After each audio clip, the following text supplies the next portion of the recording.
बिहार में क्या वाकई दो गठबंधन चुनाव लड़ रहे हैं? इंडिया गठबंधन, एनडीए गठबंधन, या इन दो गठबंधनों के अंदर भी बहुत सारे लोग ऐसे हैं जो आपस में ही चुनाव लड़ रहे हैं? और अब ये फहरिस्त जिस तरीके से बढ़ रही है, ये कहीं ना कहीं महागठबंधन के लिए खतरे की घंटी है। क्या वाकई ये कहा जा सकता है कि राहुल गांधी ने अब दखल नहीं दिया तो नाव डूबनी तय हो गई है? और सवाल यह भी कि आखिरकार बिहार के अंदर महागठबंधन में, इंडिया गठबंधन में चल क्या रहा है? सारे सवालों का एक जवाब, ये तस्वीर आप देखिए। ये तस्वीर आप देखिए, आप संदेश क्या भेज रहे हैं।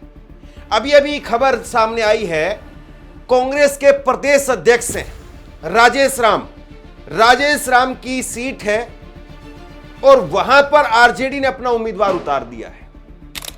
बताइए, इस खबर के बाद में ये जो अगर अध्यक्ष की सीट पर हो रहा है, इसके बाद में क्या ही कहा जाए?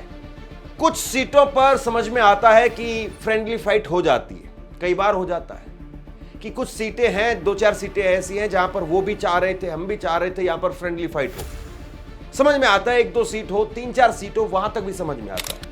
लेकिन 8 सीटें ऐसी हैं जहां पर फ्रेंडली फाइट के नाम पर दोनों तरफ से उम्मीदवार उतरे हुए हैं, और ये फ्रेंडली फाइट है या फिर कांटे की फाइट हो गई है। बड़ी बात ये।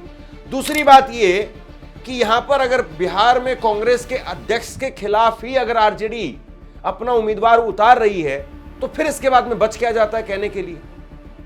कांग्रेस अध्यक्ष राजेश राम के खिलाफ आरजेडी ने अपना उम्मीदवार उतार दिया। कुटुंबा सीट से राजेश राम के खिलाफ पूर्व मंत्री सुरेश पासवान ने लालटेन के सिंबल पर चुनाव लड़ने का ऐलान किया है। सुरेश पासवान ने कहा कि बिहार की कई सीटों पर फ्रेंडली मुकाबला देखने को मिलेगा, जिसमें कुटुंबा सीट भी एक है।